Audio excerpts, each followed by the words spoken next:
Bonjour Sébastien Chenu. Bonjour monsieur. Emmanuel Macron au Havre hier soir indique que la France ne va pas se mettre en pause, ce sont ses mots, jusqu'en 2027, qu'il va donc continuer à y avoir des réformes. Est-ce que vous le croyez ?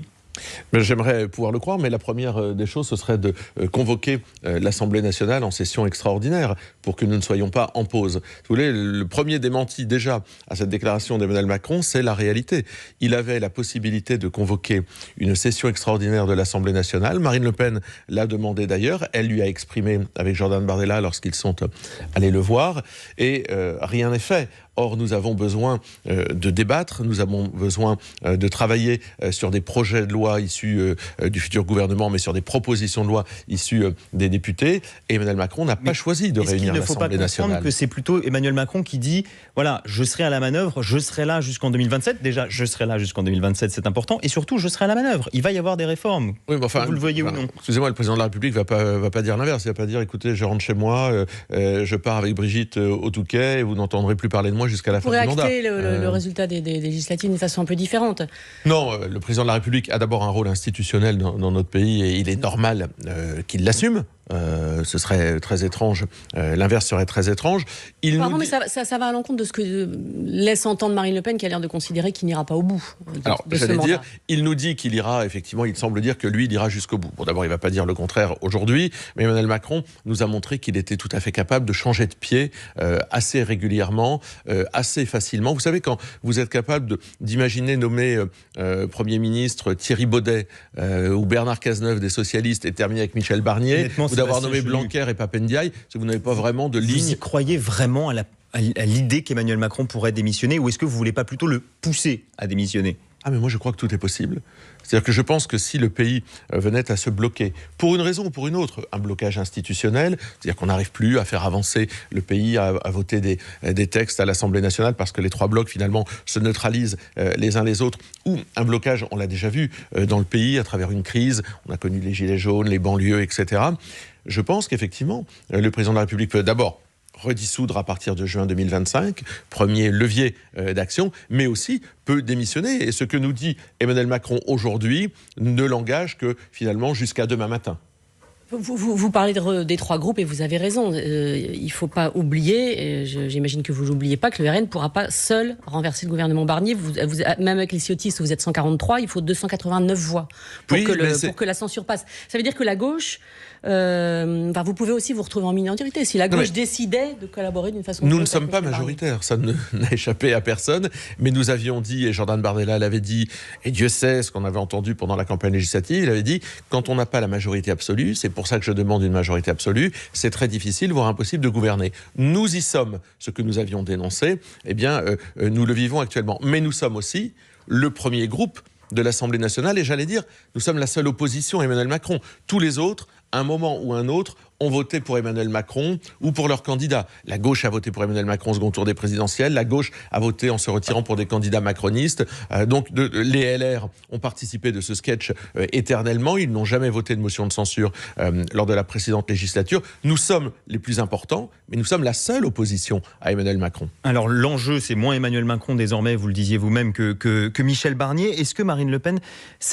va s'entretenir avec lui, c'est prévu ? Écoutez, si le Premier ministre souhaite s'entretenir avec Marine Le Pen, elle a toujours répondu favorablement à ses demandes d'entretien. Ça n'a pas été le cas jusqu'ici. Michel Barnier semble recevoir des oppositions. Je crois qu'il reçoit aujourd'hui les écologistes. Il reçoit des gens, on l'a vu. Enfin, s'il suffit de perdre, en fait, pour attirer l'attention de Michel Barnier et vouloir gouverner, c'est un peu, on a le sentiment qu'il reçoit tous les gens qui ont perdu, mais à qui il propose de gouverner. C'est une conception assez originale de la démocratie parlementaire. Nous, en tous les cas, les choses sont claires. Michel Barnier n'est pas un allié. Michel Barnier est un adversaire politique. Nous le combattons depuis fort longtemps, mais nous lui avons donné, parce que le Premier ministre devait être nommé et qu'il ne pouvait pas être de notre couleur politique, nous lui donnons une chance de nous montrer qu'il est capable de changer de logiciel et capable de prendre à bras-le-corps des grands sujets sur lesquels nous l'attendons, pouvoir d'achat, immigration, sécurité. S'il ne le fait pas, nous serons évidemment au rendez-vous de la censure s'il ne travaille pas dans l'intérêt du pays tel que nous le voyons. Vous dites gouvernement sous surveillance, c'est ça l'expression. Oui. Votre surveillance va porter sur quoi prioritairement? Michel Barnier est sous surveillance, évidemment, du premier groupe d'opposition, du premier groupe de l'Assemblée nationale, le Rassemblement national.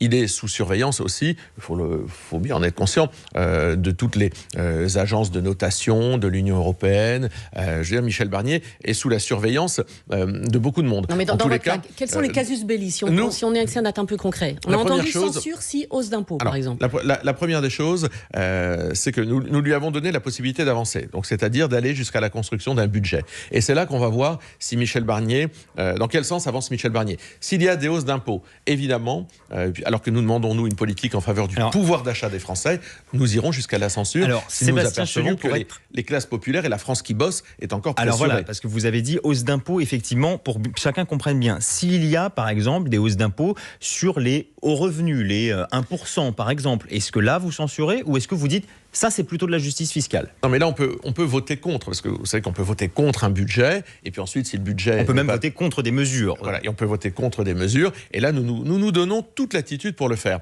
Nous, ce que nous attendons, c'est évidemment que Michel Barnier privilégie le pouvoir d'achat des Français, et qu'en matière de fiscalité, il puisse ouvrir le débat sur ce que nous portons depuis longtemps, pas les seuls. Je sais que le MoDem voyait ça d'un bon œil, sur, par exemple, la taxation des super profits, voire aussi la taxation des rachats d'actions. Il y a deux pistes, ça c'est pour faire évoluer la fiscalité. Donc quand on parle d'impôts, il ne s'agit pas de montrer des catégories sociales forcément et de dire attention, c'est aussi avoir une vision beaucoup plus large de la refonte d'une certaine fiscalité au plus juste. On n'a pas très bien compris votre position ces derniers jours parce que Marine Le Pen a dit, ce qui est un peu quelque chose d'assez constant, on ne peut pas voter un budget quand on est dans l'opposition, parce qu'on devient dans la majorité. Jean-Philippe Tanguy a été un petit peu plus ouvert ces derniers jours. Est-ce que, je vous pose la question simplement, est-ce que vous pourriez voter pour ce budget ? Écoutez, moi ça me semble aujourd'hui, ce serait original et ce serait inattendu qu'on vote le budget dans le sens où nous sommes l'opposition. Donc moi je le dis, mais je ne sais pas ce qu'il y a dans le projet de budget. Et c'est là aussi tout l'intérêt du débat parlementaire. Si Michel Barnier fait de nos propositions le centre de ses priorités budgétaires, ça vaudra le coup de regarder. Moi je pense que ce qui nous guide, c'est l'intérêt national, c'est l'intérêt du pays. Mais l'abstention, vous savez, pardon, je vous coupe. Sébastien Chenu, mais ça a du sens parce que pour ceux qui nous écoutent comprennent bien, l'abstention, on peut aussi faire passer des textes grâce à des abstentions. Et donc, est-ce que vous pourriez avoir aussi une forme d'abstention ? Mais je ne peux pas vous répondre aujourd'hui dans le sens où je ne sais pas. Et Michel Barnier, non mais nous n'excluons rien. Pour, contre ou abstention, par définition, nous avons déjà démontré que nous étions capables de voter pour des textes présentés par d'autres, contre des textes ou de nous abstenir. Nous n'excluons rien et c'est d'ailleurs en cela que nous mettons le Premier ministre sous surveillance, voire même sous une certaine forme de pression. C'est vrai que c'est pas extrêmement clair, et pour rebondir sur ce que disait Adrien, vous dites on est dans l'opposition. Vous dites aussi, et je vous écoute depuis tout à l'heure, nous lui avons donné la possibilité d'avancer, etc. Ça c'est le vocable. Enfin, je veux dire, vous êtes en train de travailler avec Michel Barnier. Non, on ne travaille pas avec Michel Barnier, sinon il nous aurait reçus. Non, mais d'accord, mais voyez-vous, à distance. Mais je veux dire, quand on entend les LR hier dire, les choses sont simples. Les choses sont simples. Nous, on n'est pas pour le chaos, on n'est pas pour le blocage du pays. Il fallait un Premier ministre, il n'allait pas être Rassemblement national. On avait donné les lignes qui ne nous permettaient pas de valider un Premier ministre Nouveau Front Populaire ou Xavier Bertrand ou Bernard Cazeneuve. À partir de là, un Premier ministre allait être désigné. Nous avons considéré que Michel Barnier remplissait la première condition qui était le respect de l'opposition et du Rassemblement national. Il en fallait un qui n'était pas Rassemblement national. Voyons donc, c'est lui. La deuxième chose, Michel Barnier construit un budget. Il est en train de le construire. Donc on ne le censure pas avant de connaître le budget. On va regarder comment on se positionne sur le budget. Pour, contre ou abstention, on va regarder ce qu'il y a dedans. Pas plus vous que nous ne savons aujourd'hui quelles vont être les grandes priorités de Michel Barnier. J'entends qu'il nous dit la priorité c'est le grand âge. J'entends qu'il nous dit, moi j'écoute ce que dit Michel Barnier. Donc je veux bien que tout soit une priorité, mais nous lui avons fait quelque part une liste de courses, pouvoir d'achat, sécurité, immigration. Et évidemment, sur ces sujets-là, je n'ai pas entendu beaucoup aujourd'hui, en tous les cas, sur les trois sujets que j'ai énoncés, Michel Barnier se positionner. Je n'ai pas entendu dire, par exemple, que nous allions revisiter les accords de 68 avec l'Algérie. Et là, ça pourrait être plus sur les questions budgétaires. Voilà, on est en dehors du budget d'ailleurs, mais il y a des répercussions très importantes. Le coût de l'immigration est un tabou auquel aucun des gouvernements ne s'est attaqué. Et donc, si Michel Barnier... Vous avez travaillé, si on est concret, le chiffrage de tout ça, par exemple, le coût d'immigration. Le coût d'immigration, on l'avait travaillé pendant l'élection présidentielle, 15 milliards d'euros d'économies à faire sur les prestations sociales. En particulier, c'était le gros. J'ai le détail. Mais ça veut dire on coupe tout? On est dans la pure préférence nationale? Non, pas du tout. On avait expliqué qu'effectivement, il y avait des prestations sociales qui étaient réservées aux citoyens français et d'autres, lorsqu'on avait contribué à travers son travail, qui pouvaient être accordées au bout de 5 ans. Donc, non, il ne s'agit pas de tout couper. Il s'agit de rationaliser les choses et de mettre en place ce qu'on appelle, nous, la priorité nationale, dans l'accès au logement, par exemple aussi, qui existe dans d'autres pays. Constitutionnel. C'est pour ça qu'on veut faire un référendum sur l'immigration. Mais là encore, Emmanuel Macron aurait pu se saisir de tous ces moments pour donner la parole aux Français. D'un mot, Sébastien Chenu, vous dites 15 milliards d'économies sur l'immigration. Alors, c'est un chiffre qui est discuté et débattu, bien évidemment. Mais quand bien même... Tous les chiffres sont discutés et débattus. Il faut faire des économies d'ici la fin de l'année prochaine. Ces 15 milliards d'euros sur l'immigration que vous promettez, ils seraient faits dans les prochains mois? Oui, non, mais d'accord, mais par exemple... C'est un travail de longue haleine, on imagine. Bien sûr, mais je vous donne un exemple. Refonte de l'AME.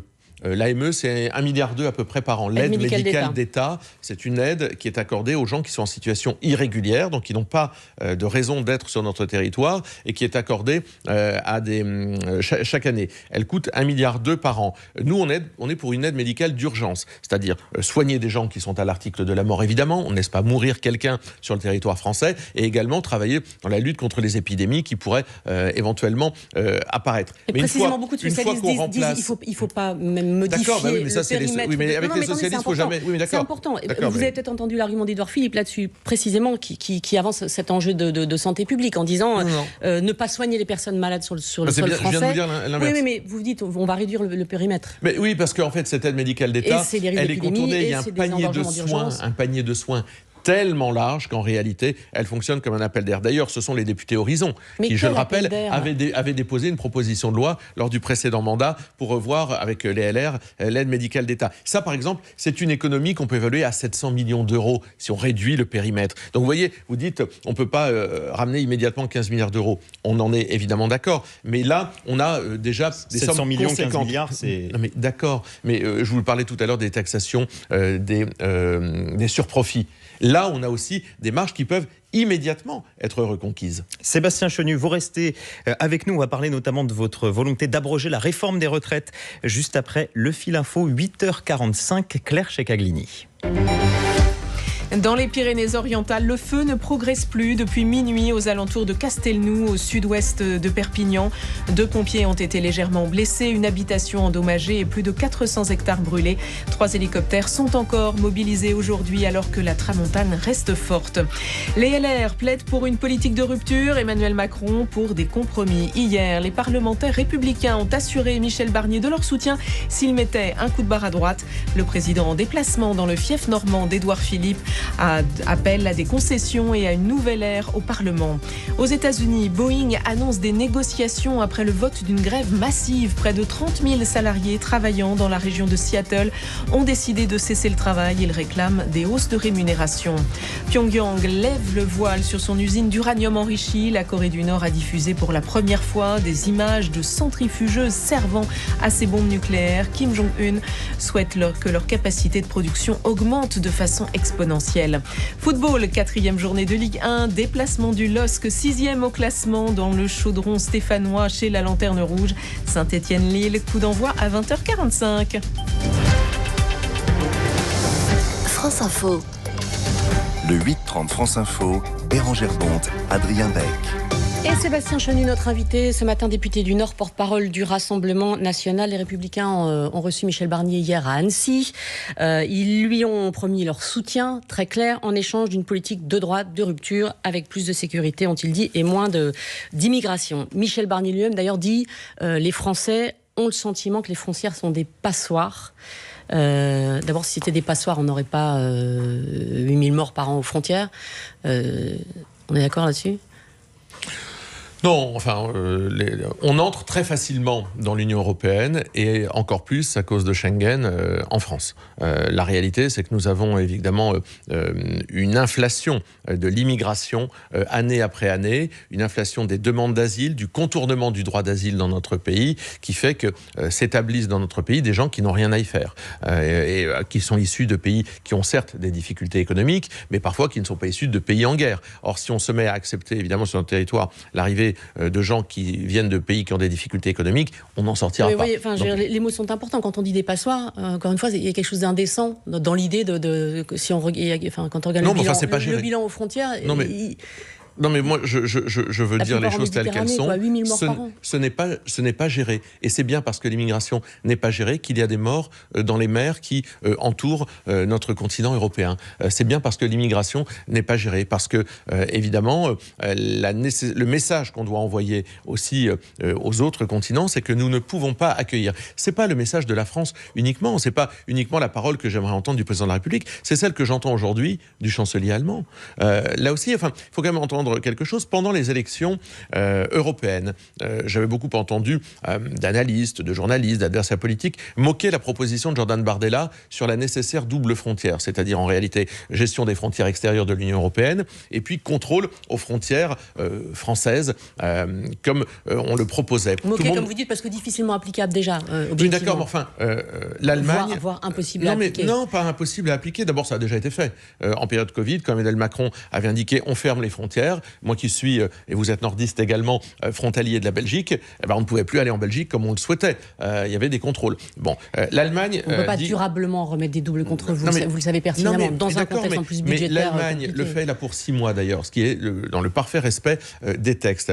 Elle montre ainsi la faisabilité et la nécessité de contrôler ses frontières. Pourquoi elle le fait? Parce qu'elle a une pression migratoire très importante, parce qu'elle voit bien qu'elle ne s'en sort pas. C'est un petit peu plus compliqué que ça, si je peux me permettre, Sébastien Chenu. La Pologne n'est pas d'accord, l'Autriche a des réserves, enfin tout ça est un tout petit peu plus complexe que simplement la logique du chancelier allemand, c'est de mettre un contrôle aux frontières. Je rappelle qu'aujourd'hui, avec les moyens dont nous disposons, les drones, etc., et autres matériels sophistiqués, le contrôle aux frontières ne veut pas dire le rétablissement de douaniers et de gardes-barrières. À un moment, il faut aussi être réaliste.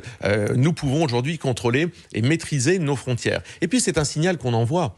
Et puis, ça, c'est la première des choses. La deuxième des choses, c'est la nécessaire refonte de Schengen. Et là, pour le coup, il y a beaucoup de pays, contrairement à ce que vous dites, qui sont dans l'Union européenne, très favorables à ce qu'on réouvre une discussion sur les accords de Schengen. Venons-en, Sébastien Chenu, à un sujet qui va sans doute marquer cette rentrée politique, cette rentrée parlementaire. La réforme des retraites, elle revient avec l'idée de l'abroger. Vous avez déposé hier une proposition de loi d'abrogation qui sera examinée le 31 octobre dans votre journée réservée. Est-ce que vous vous êtes mis d'accord sur ce que vous vouliez à la place des 64 ans Non, mais c'est toujours, nous on défend toujours la même logique. Si vous travaillez plus tôt, vous devez pouvoir, avec 40 annuités, partir plus tôt. Si vous travaillez avant 20 ans et que vous avez vos 40 annuités, vous pouvez devoir partir à partir de 60 ans. Et ensuite, de façon progressive, jusqu'à 42 annuités à partir de 62 ans. Ce qui fait, j'ai le comparatif avec la réforme actuelle, qui fait gagner jusqu'à 25 ans 1 à 2 ans de vie en retraite en bonne santé pour les Français.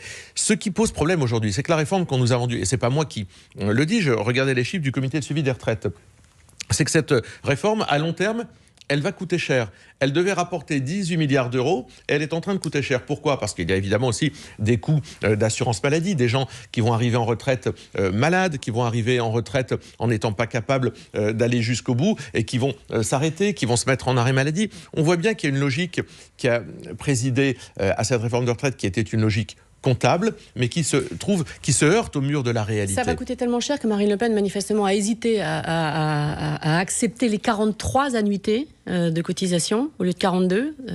C'est ce que laissent entendre notamment nos confrères de l'Opinion ce matin. Je vous ai expliqué.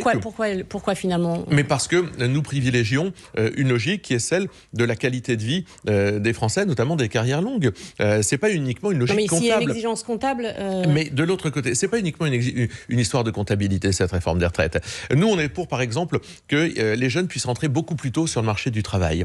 Parce qu'on nous dit, oui, il faut travailler plus longtemps, parce que sinon c'est déséquilibré. Oui, mais de l'autre côté, ce qu'on ne fait pas, et à travers l'apprentissage, on a aussi une révolution culturelle à faire, c'est faire rentrer les jeunes beaucoup plus tôt sur le marché du travail. Beaucoup de jeunes qui s'enferment parfois dans des parcours scolaires qui n'ont pas d'aboutissement. Nous, on souhaite qu'il y ait une révolution culturelle de ce côté-là. C'est une logique politique aussi, on est d'accord. Il y a une façon aussi de piéger, pardon, disons-le, le nouveau Front populaire et de les contraindre finalement à voter avec vous, avec le RN. Non mais madame, nous proposons l'abrogation de la réforme des retraites au travers de ce qu'on appelle une niche parlementaire, c'est-à-dire un ordre du jour que nous pouvons maîtriser une fois par an. Il se trouve que nous sommes les premiers à pouvoir...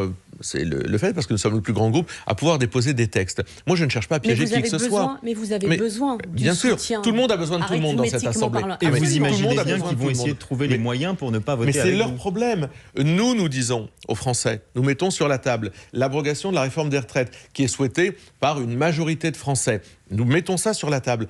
Le votera qui souhaitera le voter et rendra compte à ses électeurs. Si la gauche ne veut pas le voter, ça veut dire qu'il privilégie la petite tambouille politicienne à l'intérêt des Français. Peut-être, est-ce qu'il privilégie la petite tambouille politicienne aussi, vos alliés d'Éric Ciotti, qui peut-être... Éric Ciotti l'a défendu les 65 ans. Mais je vais vous dire, des alliés, ce ne sont pas des clones. Ils feront ce qu'ils voudront. S'ils n'ont pas envie de voter notre texte... Sur ce sujet-là, clairement, ils ne sont pas en phase. Vous étiez censé gouverner ensemble, quand même. Vous avez bien vu qu'Éric Ciotti avait bougé sur ça aussi, notamment pendant la campagne législative. Des alliés, ce ne sont pas des clones. Moi, je crois qu'à la fin, au bout du compte, les élus d'Éric Ciotti voteront une abrogation de la réforme des retraites parce qu'ils ont conscience qu'il faut créer un nouveau chapitre. Il faut ouvrir un nouveau chapitre de négociation sur ce sujet-là.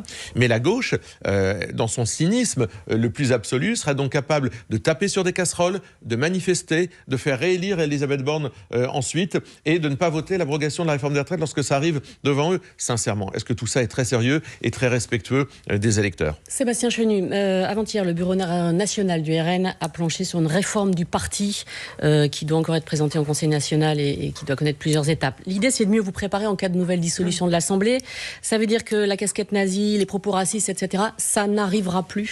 Non, mais ça concernait, et je ne le relativise pas, ça concernait une dizaine de candidats problématiques, donc il faut mettre fin à cela. C'est anecdotique. Mais non, je vous ai dit, je ne compte pas mettre ça sous le boisseau.